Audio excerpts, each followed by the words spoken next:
राधे राधे जी, मैं नेहा जोशी। स्वागत है आपका जोशी एंड फैमिली में।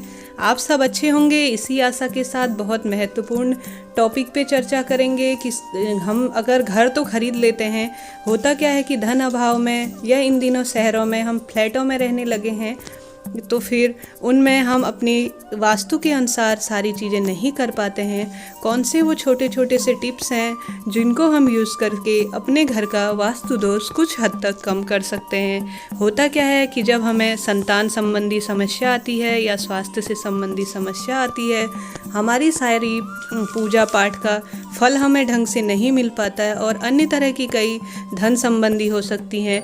यह समस्याएं हमारे जीवन में जब प्रभाव डालती हैं, तब हमें वास्तु से संबंधित कुछ समस्याओं का सामना करना पड़ता है। इस वीडियो में हम 15 उन महत्वपूर्ण टिप्सों के बारे में बात करेंगे। वह कौन कौन से टिप्स हैं जिनको हम बिल्कुल सरल तरीके से अपने घर पे इस्तेमाल करके वास्तु दोष से संबंधी समस्याओं का हम निवारण कर सकते हैं। सबसे पहले जानते हैं कि वह कौन सा है। सबसे पहले घर के मुख्य द्वार की बात कर लेते हैं। घर का मुख्य द्वार में एक हमेशा आपने प्राचीन समय से ही यह सुना होगा, एक पानी से भरा हुआ पात्र हमेशा भरकर रखें। उससे होगा क्या कि चिड़ियाओं के इसके 2 साइंटिफिक फार्मूले हैं। एक है, सबसे पहले चिड़ियाओं का आगमन घर में होता रहता है, चहचहाहट से घर पूरा गूंजते रहता है। और साथ में जब भी आप किसी कार्य के लिए जाते हैं, कहते हैं खाली दिखता हुआ बर्तन यह नकारात्मकता लेके आता है। जब भी बाहर जाएं, किसी भरे हुए बर्तन में अगर पानी दिख जाए तो यह काफ़ी हद तक शुभ माना जाता है। इससे 2 फायदे होंगे। चिड़ियाओं का जो हम जलदान करते हैं वह भी पूर्ण रूप से हो जाएगा, और साथ ही यह किसी भी कार्य को सफल बनाने में बहुत महत्वपूर्ण होता है। इससे अच्छा आप जब भी जाएं, चिड़ियाओं के लिए मुख्य द्वार पर पानी से भरा हुआ कोई पात्र अवश्य रखें। यह भी काफ़ी हद तक वास्तु को दूर करने वाला होता है। भवन का जो मुख्य द्वार होता है वह सदैव पूर्व या उत्तर दिशा में ही होना चाहिए। अगर यह संभव ना हो तो पंचधातु से जो बना हुआ स्वास्तिक का प्राण प्रतिष्ठा करके आप अपने घर के मेन गेट पर लगा सकते हो। यह सकारात्मक ऊर्जा का विकास करता है। अगर यह सारी चीज़ें आपको संभव ना लगे तो मैं सबसे सरल उपाय आपको बताना चाहूँगी। आप अपने घर पे हल्दी, रोली, इन सब चीज़ों से जब भी आप व्रत त्यौहार करें या हो सके संभव तो रोज़ अपने मेन गेट पर हमेशा स्वास्तिक बना के रखें। यह काफ़ी सकारात्मकता लेके आता है। साथ ही अब तीसरे पॉइंट की बात कर लेते हैं। अगर दक्षिण वास्तु दोष बन रहा हो तो दक्षिण में लाल रंग का या केसरिया झंडे का छत पर हमेशा, या छत की दीवार पर, या छत ना हो, इन दिनों फ्लैट का चलन है, तो आप दीवार पर भी लाल रंग का पताका लगा सकते हो। वास्तु दोष इससे भी काफ़ी हद तक हल्का पड़ता है।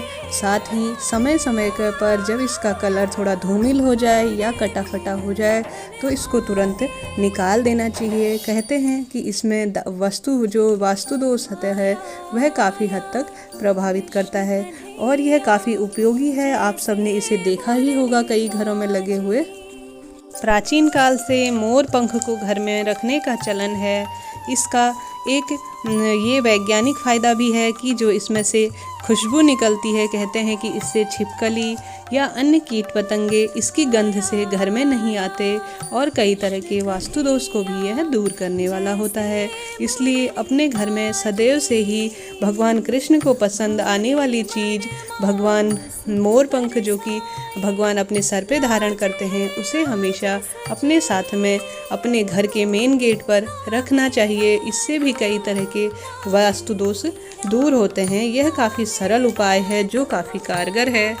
सप्ताह में या संभव हो तो रोज़ जो अपने पोछे का पानी होता है उसमें रोज़ उसके पानी से, नमक के पानी से पोछा लगाने से काफ़ी हद तक नकारात्मक ऊर्जा जो घर में रहती है वह दूर होती है। यह एक बहुत सरल उपाय है जो काफ़ी कारगर होता है वास्तु दोष को दूर करने में। घर में जो चीज़ बन चुकी होती है वह टूट फूट करना बार बार संभव नहीं हो पाता, इसलिए यह छोटे छोटे से हम वास्तु टिप्स अपना के अपने घर का वास्तु दोष कुछ हद तक दूर कर सकते हैं। घर पर हमेशा तुलसी का पौधा और मनी प्लांट, शमी का पौधा, इस तरह के शुभ पौधे होते हैं जो काफ़ी हद तक वास्तु दोष को दूर करने वाले होते हैं। इन्हें हमेशा घर पर लगा के ही रखना चाहिए। जब भी इनकी पत्तियां सूखे या यह किसी चीज़ से ख़राब हों तो इन्हें काट छाट कर या नया पौधा लगाना चाहिए। गमले भी हमेशा टूटे फूटे ना हों, साफ़ सुथरे से हमेशा घर पे रखना चाहिए। यह भी वास्तु के हिसाब से काफ़ी हद तक वास्तु को दूर करने वाले होते हैं। हमेशा शीशा घर में ढका रहना चाहिए। ऐसा वैज्ञानिक मनोवैज्ञानिक तर्क भी है इसके पीछे, क्योंकि खुला हुआ शीशा हमेशा एक प्रभाव देता है। बार बार दिखते रहने वाला यह शीशा हमारी एकाग्रता को भी भंग करता है। इसलिए जब भी आपके घर में कोई बड़ा सा शीशा हो उसे हमेशा ढककर ही रखना चाहिए। यह मनोवैज्ञानिक दृष्टि से और वास्तु दोष के हिसाब से भी कारगर होता है।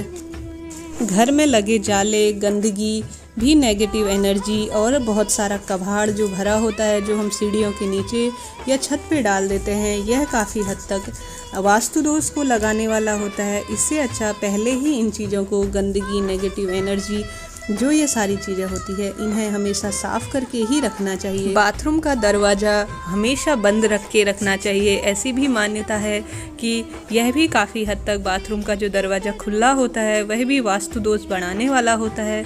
साथ ही 7 घोड़े की पेंटिंग, भगवान कृष्ण की हंसते हुए, नृत्य करते हुए जो पेंटिंग होती है, उनको घर में लगाना वास्तु के हिसाब से बहुत अत्यधिक शुभ माना जाता है। साथ में समय समय पर यज्ञ, हवन, व्रत, त्यौहार काफ़ी उत्साह के साथ घर में बनाए रखने चाहिए, करते रहना चाहिए। यह भी पॉजिटिव एनर्जी इनसे बनी रहती है और साथ में वास्तु का दोष भी दूर होता है। बच्चों के वास्तु दोष के लिए भी उनकी किताबें 15 दिन या 10 दिन में संभव हो तो जो पुस्तक या अन्य घर की पॉजिटिव चीज़ें होती हैं उनको समय समय पर धूप दिखाते रहना चाहिए। यह एक विद्युतीय चुंबक की तरह वैज्ञानिक और धार्मिक दृष्टिकोण से भी पॉजिटिव एनर्जी को अपने साथ लेके आती हैं। जब भी आप बच्चों की किताबें या ये चीज़ें हवन यज्ञ के सामने रखनी चाहिए, संभव हो तो इन्हें आए दिन धूप दिखानी चाहिए। ऐसा वास्तुशास्त्र में लिखा गया है। यह काफ़ी फल देने वाली और शुभ होती हैं। साथ में समय समय पर अपने घर पर गंगा जल से छिड़काव करते रहना चाहिए। यह भी काफ़ी हद तक वास्तु दोष को दूर करते हैं।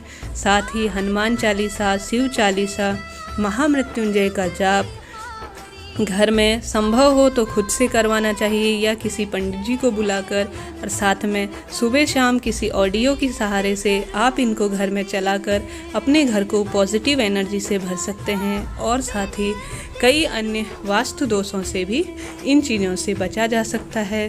साथ में फिश टैंक और कछुआ जो कि किसी बर्तन में रखा हुआ हो, यह भी काफ़ी हद तक कारगर होते हैं वास्तु दोष को दूर करने के लिए। और आपका अगर तिराहे पे घर पड़ता हो तो मेन गेट पर शीशा लगाना भी कई वास्तु दोषों को दूर करता है। यह बिल्कुल सरल से मैंने आपको जो टिप्स बताए हैं, इनको आप अपने घर पर ज़रूर इस्तेमाल करें। यह बिल्कुल सरल हैं, इनमें से 1 या 2 भी आप करते हैं तो भी कई वास्तु दोषों से मुक्ति पाई जा सकती है। अधिकतर समय हम अपने घर पर ही व्यतीत करते हैं। अगर उसमें रहने वाले जनों का स्वास्थ्य, बच्चे पढ़ाई में अच्छी तरह मन न लगाते हों, ये सारी चीज़ें होती हैं तो कहीं ना कहीं वास्तु दोष इस पर अपना प्रभावी असर डालता है। तो फिर आप इनमें से कुछ अपने दैनिक जीवन में ज़रूर उपयोग में लाइए। वीडियो अच्छा लगे तो लाइक, शेयर और चैनल को सब्सक्राइब ज़रूर करें। माता रानी आपकी सारी मनोकामना पूर्ण करें, इसी आशा के साथ जय माता दी।